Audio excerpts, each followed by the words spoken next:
नेत्यांकडे खोके आहेत.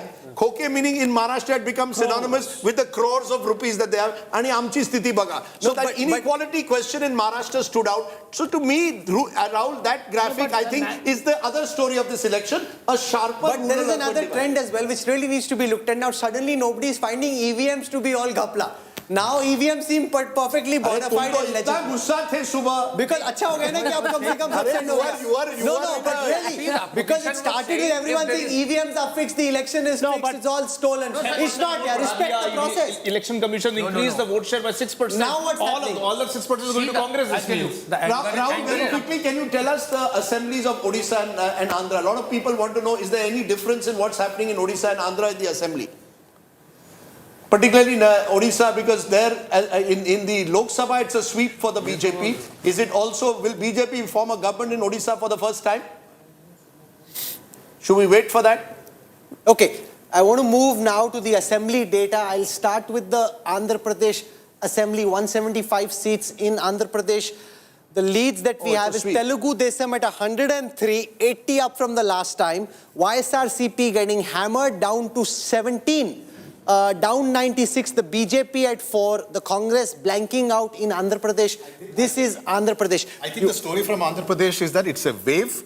You never should write off any politician. Chandrababu Naidu has come back and come back with a bang. Absolutely. And in Odisha, the BJP is ahead. 50 leads for the BJP, up 37 from the last time. 33 for the BJD, down 39 from the last time. Odisha, the BJP is doing well. But it could still go to the wire given the fact that you still have about 50 constituencies to count. So, I mean, the advantage with the BJP's good news is coming from the east coast of the country, as we keep reminding. Rahul Verma, you've been saying that for a long time. Peninsular India is changing, right? I think. And what is changing there, you think? I think if we look at this number, what seems to be happening, that BJP has definitely made inroads in the new territories.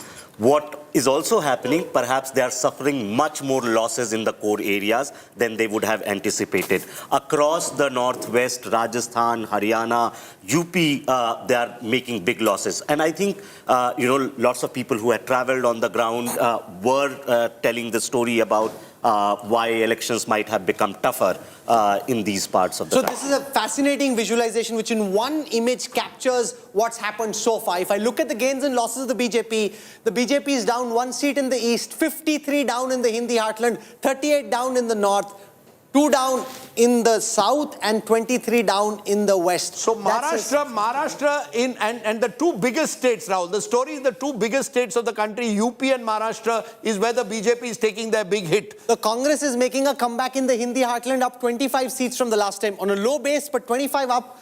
In the north, they're up 13. In the south, they're up 13. In the west, they're up 20. In the east, they're up 7. Nalin Kohli now joins us from the Bharatiya Janata Party. The BJP was hoping for 400 Paar. This doesn't seem to be a 400 Paar kind of election. At this moment, the BJP is not even close to the majority mark. Mr. Kohli, what are you making of the trend so far? Rahul, I think that's a fair assessment to say that 400 at the moment certainly looks distant.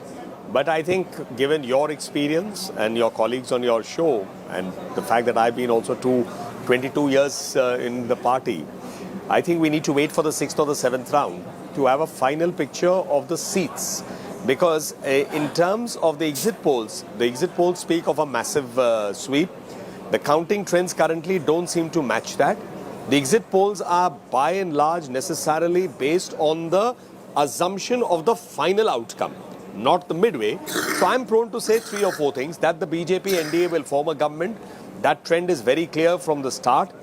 Where this number is going to be, we should know by about 12:31. If it's hotly contested in a few seats, 20, 30, 40 seats, would you admit, then those will need to shift till about 2. Yes, but Nalin, you must accept that in contrast to 2014 and 19, this is not a one-way street. Whatever the final number, it's been more competitive. And therefore, if you end up, let's say, in a worst-case scenario, below 272 on your own, how will you interpret that? So it's early, Rajdeep, to first conclusively or even take a position in terms of saying that we would be below 272. It's early. Second, in terms of 2014 and 19, I think let's pause for a minute. It is the third election. And I think in a third election, if the BJP NDA is already showing a clear majority, that's highly credible. Because the only time you've had 3 consecutive governments is Pandit Jawaharlal Nehru. The first also being a sort of a nominated government, but nevertheless, the credit goes to him for being in the first government. So 51, 56, and thereafter again in the 60s. And therefore, if the BJP NDA pulls it off, this is just something that's happened twice in the history of independent India. So it's premature to take up a stand that would be negative. So was 400 Paar always a bit of a psychological operation? Was it a jumla? What was for 400 Paar? Perhaps neither. I'm not qualified to comment on the psychology part of it because by training or profession, being an advocate, I don't need to deal with that aspect unless a case comes to me. Perhaps you may, Rajdeep, because you all deal with body language and make assessments of the I'm entire looking at your body language. However, You're not that's looking on a as lighter buoyant note. as On a more ever. serious Yeah, go note, ahead. on a more serious note, 1 minute. Oh, Rajdeep, come on, 1 minute, Rajdeep. One Yeah, minute, go ahead. Rajdeep, let me finish my point. We are Please, only having a please. little light banter. On a serious note, I think, look, we are entitled to, as is any party, entitled to say this is our target. And why should we not have a wish list? I don't see anything wrong with that. So, I mean, having a wish list is not a jumla. Having a wish list is something good. But somebody desires to be, say, the top anchor Mr. of a Kohli, channel. It's a wish list. Some you of know, them may yes, reach it's number too 2, early. some number 3, some may reach the top. Right. Mr. Kohli, it is too early, one must admit, but if you look at the Hindi heartland, the party which till now touted itself to be the Hindi heartland, the king of the Hindi heartland. Look how you're doing in Uttar Pradesh, look how you're doing in Rajasthan, look how you're doing in Haryana. So, Preeti, let me first make one thing clear. A result is a result. And it has to be accepted, which is a matter of no choice, because that's democracy. So my first political point here is, to the Congress and every other political party was screaming that the EVMs and the electoral process is Fair point. bad or flawed or motivated or malafide. They owe an apology to the country. And I'm making that clear on TV, and I will wait to hear if they come out with an apology, because if they are getting the kind of numbers that are there, they certainly owe an apology to the Election Commission, and they owe an apology to not just the Election Commission, but the voters of India and the officers who toil in 45 degrees plus to take those voting machines and stand in booths, along with the agents of all political parties and the people who stand there and vote. And I Second, want to on show your our question, viewers the direct Which fight is, calculator. in What terms- this means really is seats where the fight is directly between two parties. The story of this election is that the Congress is putting up a better fight in a direct head-on contest with the BJP. At this second, there are 170 seats where the fight is BJP versus Congress. In the last election, the BJP had won 90% plus such seats. At this moment, the BJP is winning only 68% of the seats where it's direct BJP versus Congress. The Congress is winning 3 out of 10 seats where it's BJP versus Congress. This is what needed to happen for this to be an exciting election. The Congress is leading on 55 seats where the battle is directly BJP versus Congress. Nalin Kohli, would you concede that maybe the Congress wasn't given its due, wasn't treated the way it should have been, because in this battle, they're putting up a far better fight than anyone in the BJP would have imagined? Well, look, one thing, Rahul, and you will grant this to the BJP. I think the BJP is a party that never sits down, whether in defeat or in victory. We assess it down to the last mile. And we study it and look at why and how we have done well. We study and look at it how we have done badly wherever we've done badly. And that's been the story for the BJP to become what it is today as the dominant political party and the party that has been in government for the last 10 years on a clear majority. Number one. Number two, there is an experiment, and let's look at it as political analysts for a minute, not in a partisan way. There is an experiment that we need to look at how it has worked, which is, let's say, Karnataka, where the BJP in the assembly lost marginally its percentage of vote, less than 1%. But then the other side, the numbers stacked up against the BJP and they got a clear sweep in the assembly. Now, that model having been seen, it raises a question which, Rajdeep, you've also used that word several times in our debates, is that, and ultimately, an election is a mathematics as also a chemistry. So now this fine challenge between the mathematics of a number that you build up in a pre-poll or a pre-poll alliance primarily versus the chemistry with the voter and how this alliance of numbers is translating in terms of a vote share onto the ground is a post-poll factor. You can only analyze it afterwards.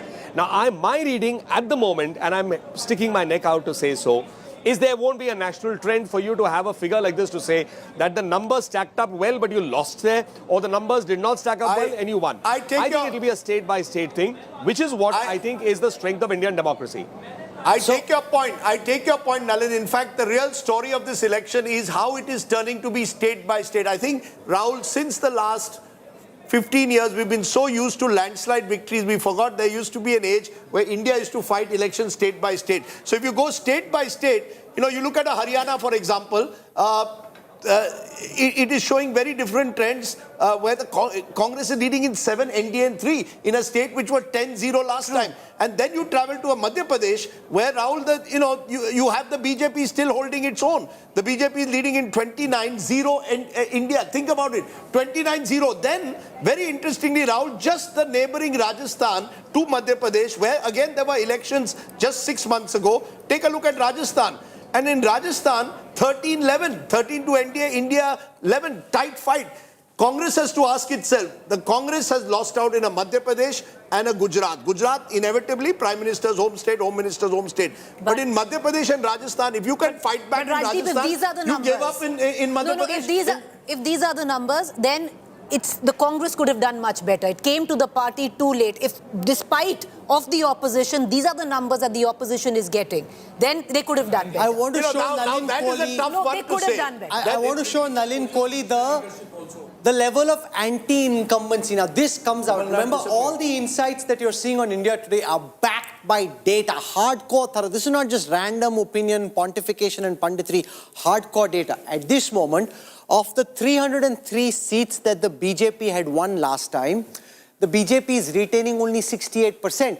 They're losing 32% of the seats that they held. Nalin Kohli, this would raise questions about the level of anti-incumbency. You're winning only 7 of the 10 seats you held in the last election, reflecting the level of anti-incumbency against your MPs and against the party on these seats. So I think, Rahul, 3 comments here. The first being that our strike rate, and this is something, if I recall, I picked it up perhaps from your channel or it's perhaps on another channel, is that it's interesting to see the strike rate of the BJP through 2014 and 19.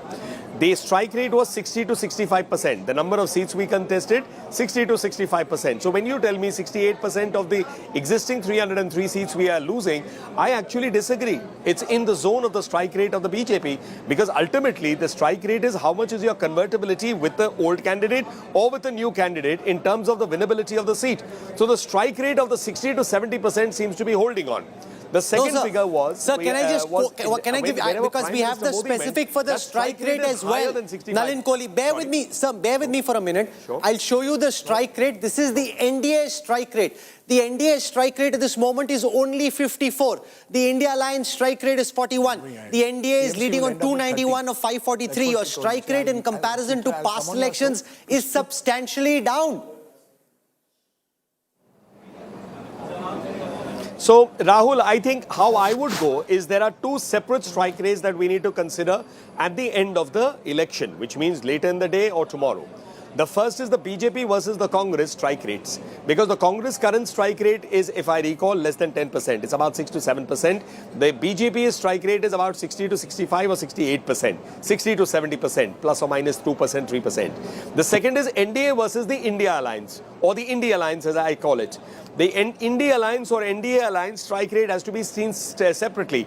Mixing both will give an incorrect analysis. I want to go phase by phase. For the first time, let's break this election into 7 phases, take you through how the parties and the formations have done. In phase 1, the India Alliance is leading on 59, the NDA only on 36. So India Alliance got off to a smashing start in phase 1, up 11 seats. Let's now go to phase 2. I'm putting out the phase-wise analysis for the first time in phase 2. The NDA took the lead, 49 leads, but 12 down from the last time. India Alliance in phase 2 at 38, up 15. Let's now come to phase 3. In phase 3, Let's take a look at phase 3. 64 leads for the NDA, down 13 from the last time. 27 for the India Alliance, up 15 from the last time. Let's now come to phase 4. So NDA, in the seats that we've seen across the phases, losing ground. In phase 4, they started doing well. NDA 59, up 11 in phase 4. India Alliance 30, up 18. So phase 4 was the first phase where the NDA actually gained momentum. Let's look at phase 5.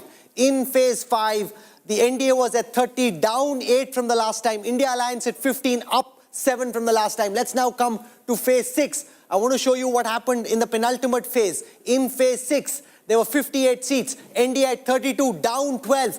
India Alliance at 25, up 20. Let's now come to the last phase. Phase 7. Phase 7, the one that happened on the 1st of June, 57 seats there.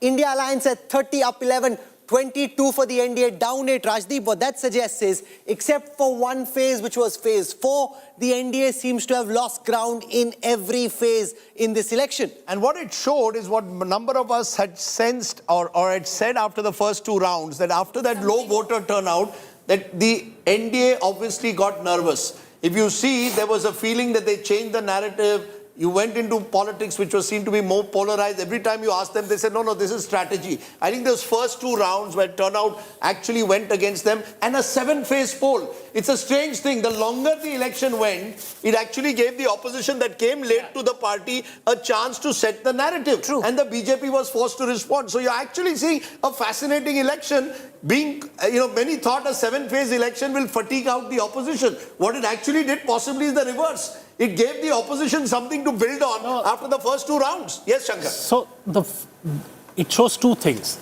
That the Prime Minister and Amit Shah read the ground much better than anybody else when they changed the language and the rhetoric in the campaign in the next phases. The other thing that it shows is that they ended up responding to the narrative that was being set by the opposition instead of leading the narrative which was there till the beginning of the election. And that, I think, has sort of gathered momentum over the next few phases. Now, when you look at the numbers just now, it doesn't look anywhere near 400. It doesn't look anywhere...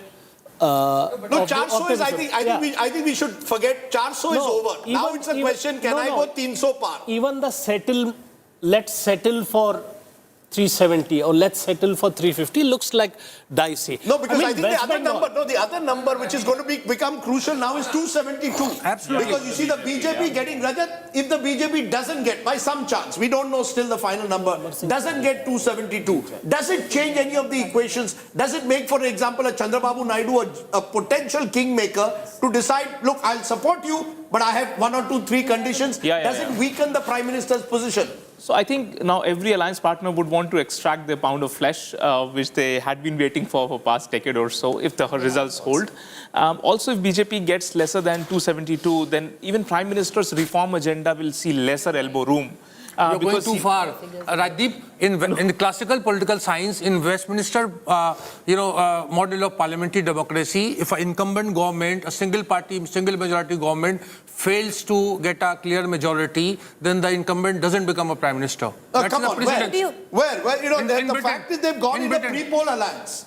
They've gone here in a pre-poll alliance under the leadership of Prime Minister Modi. Single party majority. There was single party majority. No, it may. Twice. No. On moral grounds, you may well say you don't have the same moral politics power. Is all about, but politics the fact is all about ethics and morality. No. The fact is, legally, I've gone in a pre-poll alliance. Look at Rajiv Gandhi in 1989. Come on. Look at Rajiv Gandhi in 1989. 193 seats. He sat in a position. There's a difference between 193 and if I end up with 250. If I end up with 250 in a pre-poll alliance and my allies have 30, 40, I'm not talking about NDA not forming the government. I'm talking about Office of Prime Minister. Why?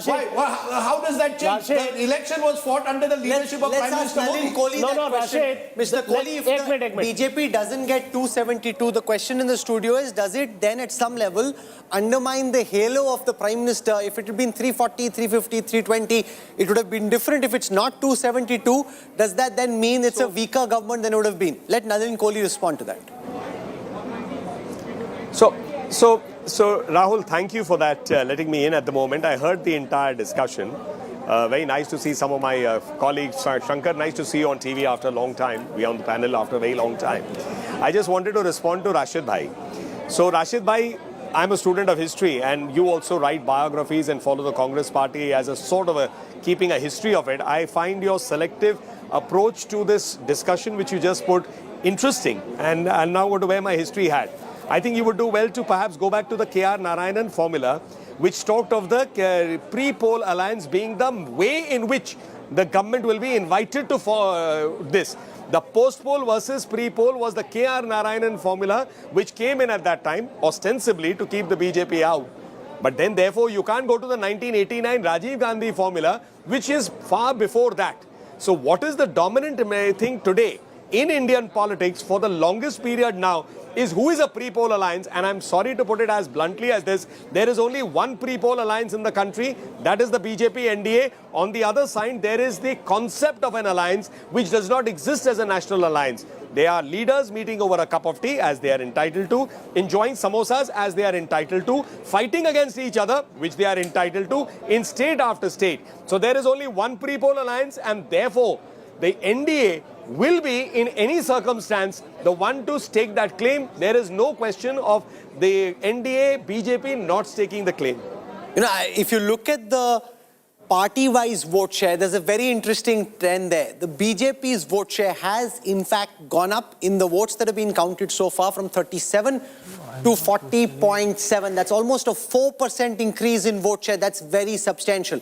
The Congress's vote share also, which had crashed to 19, is at 27% from the votes that have been counted. Both these are substantial. What this shows is that it's becoming more bipolar with the Congress and the BJP being in contest at the national level. That's one of the trends that are emerging. The Congress's vote share up at least 7%, maybe even 8% by the end of it. The BJP's vote share also up 4%. But there were lots of people who are messaging and saying, we were planning to go to office this morning. Now it's so exciting. We're staying back and watching the election results on India Today intelligence dashboard. It's making it really exciting. At this moment, now the seats have come down. Seats where the margin is less than 1,000. There are only 62 seats at this moment. 35 of those leads are for the NDA. 22 of those leads are for the India Alliance, 30 are BJP seats. Only 62 seats now where the margin is less than 1,000. If I look at the seats where the margin is less than 5,000, there are 158 seats where the gap between the winner and the runner-up, the leading party and the runner-up, is less than 5,000 votes. The NDA has 76 such leads, down 18 from the last time, 71 where the India Alliance is leading, up 35. Now, if I switch to the other end of the margin calculator, look at where the seats seem to be clearly established in one way or the other. 35 seats where the margin is more than 1 lakh at this second. 30 of those are for the NDA, 4 for the India Alliance. So most of the seats where the margin is more than 1 lakh, the BJP is running away with those. Let's look at seats where the margin is more than 50,000. 94 such seats at the moment. The India NDA is at 69 of those.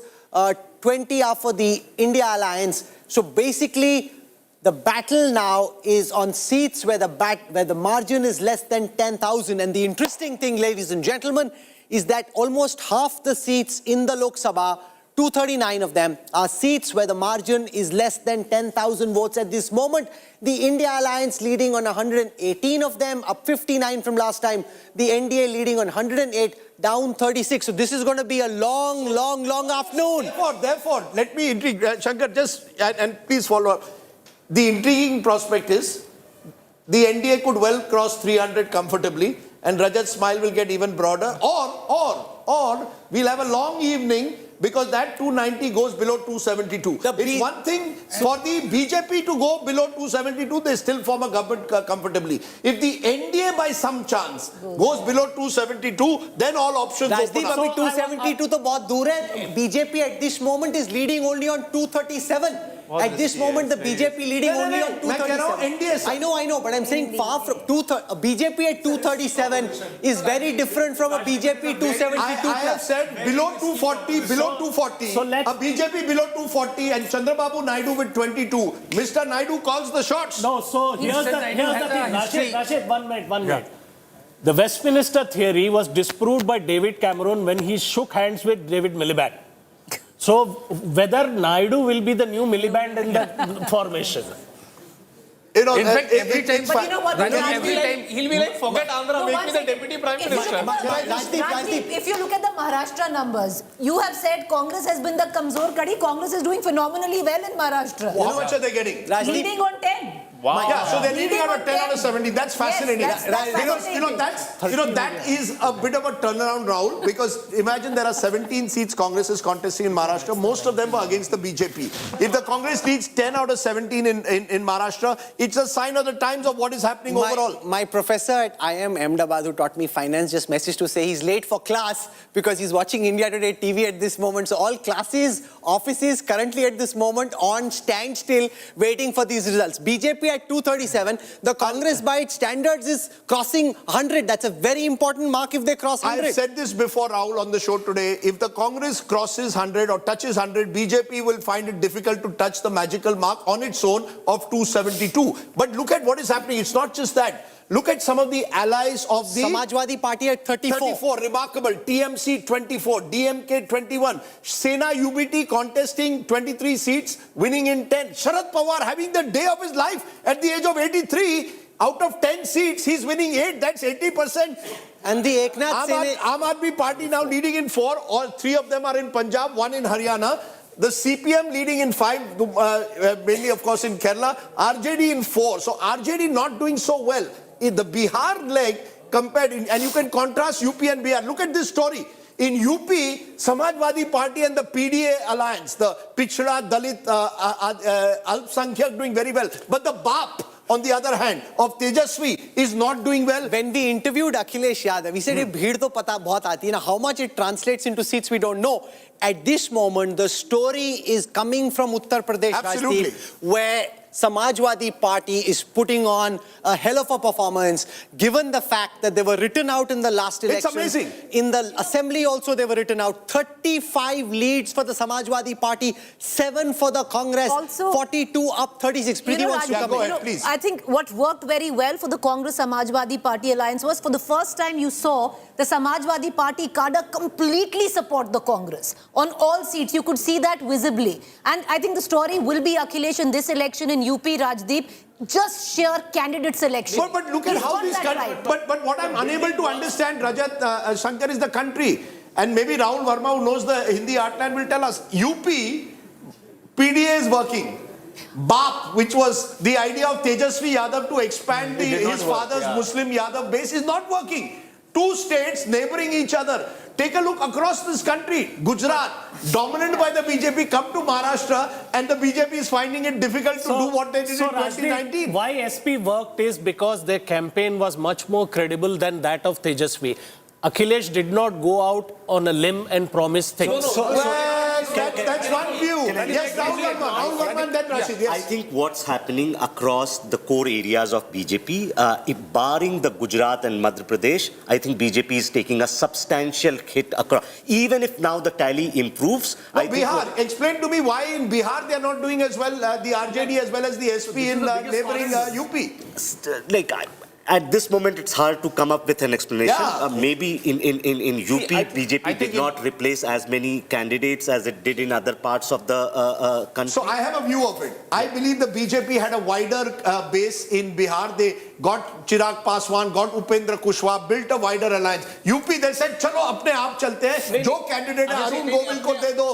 We'll give anyone the candidate. Modi, Yogi ke naam pe. Just see, Rajat and then Rashid. I think what was happening is that the Rajbar, his flip-flops, even the Patel Apna Dal, all of the Nishat party, all of these had like these community leaders whose credibility over a period of a decade had gone away. But what does it say about Yogi Modi, the double engine? I know, and this is where... What does it say about the double engine? This is where Yogi also centralized power, and a lot of the other OBC leaders around Yogi also felt That's a good point. Yes, Rashid. So that is where it comes in. Mr. Akhilesh Yadav, he deserves a lot of credit because he shed all this, over-dependence on that MY factor. He went out of the way to accommodate a lot of non-Yadav OBCs like Paar and... You're right. What Akhilesh... No, I'll tell you what Akhilesh Yadav did. Think about it. Here is the MY party. Less than 10 seats are to Yadavs and Muslims. He actually gave representation. He changed the president of UP state in the middle of the election. So he gave excellent candidate. I want to ask you, Sudhir, because this man could turn out to be the the potential. 15 leads for the 15 TDP, leads for 3 the for the TDP. BJP, 2 for the Janata. So he is the largest ally at the moment of the NDA. And when I look at the overall numbers at 289 minus his 15, and I'm virtually at the halfway point for the NDA. Yeah. What will Chandrababu Naidu do? So it means that more than 20 saal baad, the clock has turned back for Chandrababu Naidu. He will once again be Kingmaker. Now the question is, see, we know it for a fact that the BJP leadership made it very difficult for Chandrababu Naidu to once again be part of NDA. Will he say forgive and forget everything and say that, okay, I will still support Modi for Prime Minister, or will he make his What demands? will he do? I want to know. What's your sense? He could be. Will he keep all options open? He will keep all options No, he open. can't But switch. I don't think he will go back to the can't Congress switch. because he made that mistake in 2018-19. I don't think he would do that. But I think he will have a say in who will become the Prime Minister. We are talking about... No, 1 minute. You are saying he will have a say in who becomes the Prime Minister. If the BJP does not hit the 272 mark, he will definitely have a say because it's going to be an NDA government. No, are you telling me that Chandrababu Naidu, if these are the numbers and he is in a position to dictate, he will dictate who should be the Prime Minister? He will definitely have a say. If I will not use the word dictate, he will have a say in who will be the Prime Minister. Rajdeep, Interesting. It will be decided by the candidate who gives special status to Andhra Pradesh. That he could. That's Okay, that's also a point. I've just got a message, but it's true. You know, with all the pollsters, but it's a time to remember what Yogendra Yadav said. Yes. It's holding true. He's the one who's Yogendra is probably It's going holding to true. come. Yogendra Yadav had said What they he would said cross is 272. What we are most delighted about is that this is where we're getting requests from, I can't even name them, but the senior most leaders in this country cutting across party line ki election intelligence dashboard pe ye chala ke dikhao, wo dikhao, because nobody else, most political parties cannot do this kind of live processing at this moment because they haven't set it up for that. Of course they can, but they haven't set it up. The only people who have is the India Today group with this election intelligence dashboard. So while you do that, I'm going to ask for one small request for VVIPs. Absolutely. Right? I have a number of VVIPs who are sending me messages and I said, I'm going to ask Rahul to go by. Can we do a farmaish? No, wait, Rajdeep. Oh, I'm going to do national, sorry. National, if I do, and I have my VVIPs now, can we go to Maua Moitra? She wants to know where she stands at the moment. Why are you not showing whether I'm winning? She fought a spirited election, Rajdeep, Okay, I have so to say. if we go to Maua Moitra at the moment. Here you go. So Maua Mitro is in our data trailing. She claimed she was leading. Manish Tiwari, interestingly, is leading in Chandigarh in a tough fight. Manohar Lal Khattar, one of the few BJP potential leaders. BJP president, if that is one of the things that was discussed That's right. over So the weekend. he's leading. Menaka Gandhi, you mentioned the trivia point that longest serving MP at the moment in the current Lok Sabha is trailing at the moment. That's why in UP they're taking the heat. This is interesting. Murshidabad, Mohammad Salim, left is making a bit of a comeback. One of the reasons Mamta Banerjee is actually surviving the BJP onslaught, is my sense, is the anti-Mamta vote. The left is taking a sizable chunk, unlike in 2019. We'll have to see how that plays. Manikam Tagore is an interesting one. Virudnagar, there, Congress, Tamil Nadu is trailing. Tamil Nadu, it's not a sweep anymore. Mehbooba Mufti is trailing in Anantnag, Rajouri. Is there any other interesting thing with an M? Misa Bharti, that's an interesting one. Patliputra. She's up against Ram Kirpal Yadav. Can I see his whether his system? Absolutely. No, Ram Kirpal Yadav is trailing Misa Bharti has a reasonable lead of about 7,000 votes. She's lost twice over. That's right. You know, Ram Kirpal Yadav used to be the right-hand man of Lalu Yadav, now fighting on a BJP What about ticket. Lalu's other daughter, Rohini, if we can have a look? Just 1 second. We can go to Saran, used to be the seat of Chhapra. If we go to R, will she be under R? Saran mein hoga na? No, you've got, okay, Shatrughan Sinha, meanwhile, if you stick with, okay, Rohini Acharya is trailing. In Saran. Rohini Acharya is trailing, so Rajiv Pratap Rudy is leading there. Of the votes that we have, in the dashboard that we have, 7,620, trailing against Rajiv Pratap Rudy, 7,970. This is a very tight fight. But these are very low votes. That means, some of the just initial, it's coming in, Rajdeep. So large parts of the country, from what I can see, there is still a lot of counting to do. Correct. In Gorakhpur, Ravi Kishan, Ravindra Shukla is leading. Rahul Gandhi leading in Raebareli, Rahul Gandhi leading in Wayanad. Let's compare the two RG seats. In Wayanad, he has a bigger lead against Annie Raja and K. Surendran, 1,95,624. So he's over a lakh. So he's almost Kerala through. counting faster. Okay, so that's Wayanad, let's now come to Raebareli and see how Rahul Gandhi is doing in Raebareli. He's got 1,01,481 votes, almost twice that of Dinesh Pratap. So he's probably winning both. Can we look at Amethi for a moment and Smriti Irani, because that's again a very prestigious battle that is being fought there. Smriti Irani in Amethi, there you've got that. Unless you put her under an I, but maybe there are more that you've got in the S category. Let's see. There she is. There she is. Trailing. She's trailing at the moment.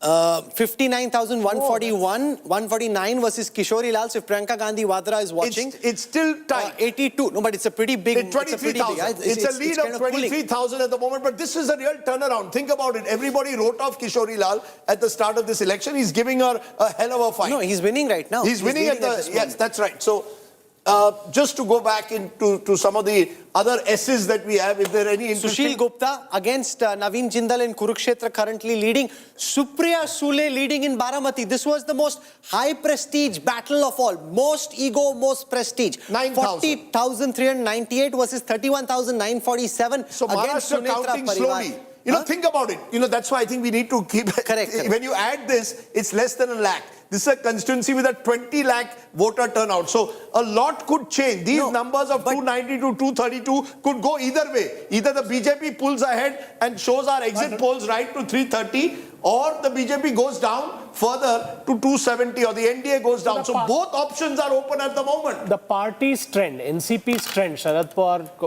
NCP, seems to be like doing better than ever before, and it will no longer be called the Tum Tum Party. But Tumala Sam, you are from Mumbai. You've known Sharad Pawar as long as I have. Kaka काय म्हणणार आज? 83 वर्षाचे झाले आणि 9 जिंकतात आहे.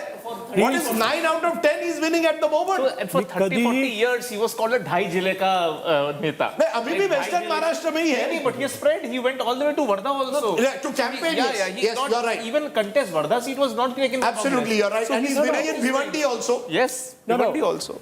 He will simply say, आम्ही कधीही कुठलेही निवडणूक हारलेलं नाही. नहीं, मला हे सांग, will he, if these numbers hold, will he ring up in the night and tell Chandrababu, अरे आम्ही जुने मित्र आहोत, काय करायचंय? अभी तो सारे मित्र हैं. हम तो सब मित्र हैं.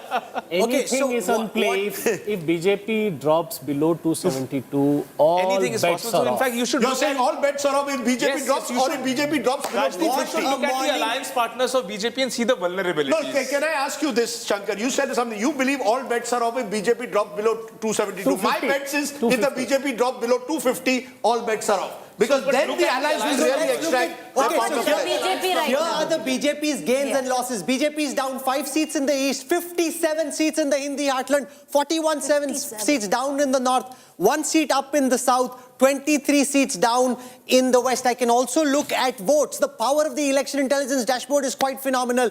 2% vote share increase in the east, 1% down in the north. So in terms of votes, the BJP has actually increased its vote share by almost 4%. It's not translating into seats. That's where the BJP's problems lie at this moment. If I look at the Congress's swings in terms of seat share, the Congress is 6 seats up in the east, 25 seats up in the Hindi heartland, 14 seats up in the north, 10 seats up in the south, and 18 seats up in the west. They haven't had much to celebrate about. Finally, Rahul Verma, the Congress will say, forget Congress, Mukt Bharat, Congress abhi zinda hai.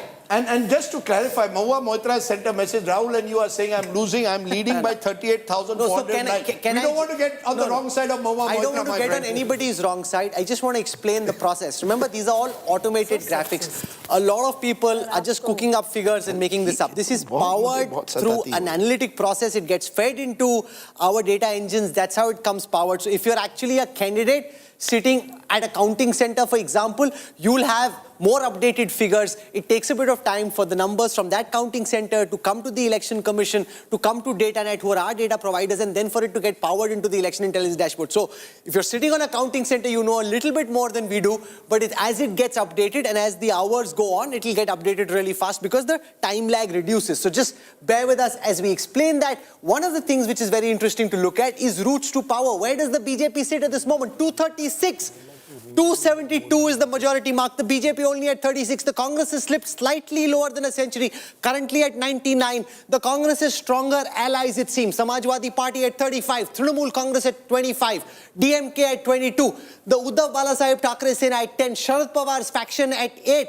The BJP's allies are weaker. JDU only 15. TDP 15. Sena 7. Lok Janshakti Party 5. Janata Dal Secular 3. RLD 2. Jan Sena 2.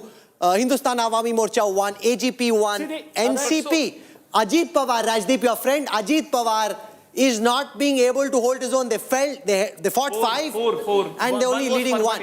So 5 and 1. Yeah. So the other interesting thing there, Rahul, is that the Congress allies, many of them are in double digits. Yes, and the BJP's allies are not. So this also says that had the India alliance worked properly, they would have been staring at numbers where would they have been forming the government. Yeah, Rajat, that could be true. But what I'm saying is that there is a message there. You break a party. The sympathy tends to go with the person who is seen to have been unfairly dealt with. Somehow the the other, David Goliath sentiment kicks in very you've well. got 83-year-old Sharad Pawar who's been betrayed in a way by his nephew, who was still using posters of Sharad Pawar in the Supreme Court had to intervene. And you had Uddhav Thackeray, son of Balasaheb Thackeray, who it was felt was betrayed by Eknath Shinde. What is the voter of Maharashtra saying? Our sympathy is with the original patron in a way. Not only that, Rajdeep, you might break a party, you might take the MLAs, you might take the MPs, but the cadre has stayed with both the originals. Yeah, the fact is, Rahul, Maharashtra is showing just what competitive elections can do. This has gone seat by seat. It also shows that there is a limit of so much amount of maneuvers that you can do in a political things without. अब आपको समझ में आ रहा है, तब से तो बोल रहे थे 400 पार, 400 पार. अभी भी बोल रहा हूँ, numbers will still improve. Lot of tight contests if the BJP holds its vote shares, which is still. No, they've increased their vote share. That's the irony. So BJP's increased its vote share. I'll show that to you. If you see the breakup of the vote share in the pan-India picture, this is where the power of the election intelligence dashboard really comes into play, which is why I'm so excited. We remember I have very little skin in the game. Jo bhi jeetega gali padni, but that doesn't matter. At this moment, the BJP at 40.7% of all the votes that have been counted, up 4% from the last time. The Congress is at 27.4. That's almost, no, 8%. 8%, 19 to 20, that's 8% up. So that just shows that the Congress has done remarkably well relative to how their vote share had crashed in the last two elections. Yeah, go ahead, please, Rahul. I think what seems to be happening at this stage of time, while BJP has either retained its vote share or improved, but BJP allies are doing really, really badly. And that must be pulling down the NDA in many of the seats, whereas Congress and its allies are doing together very, very well, which is pulling up their seats. If I look now at the caste cauldron, and just bear with me for a moment as I explain what I'm about to show you.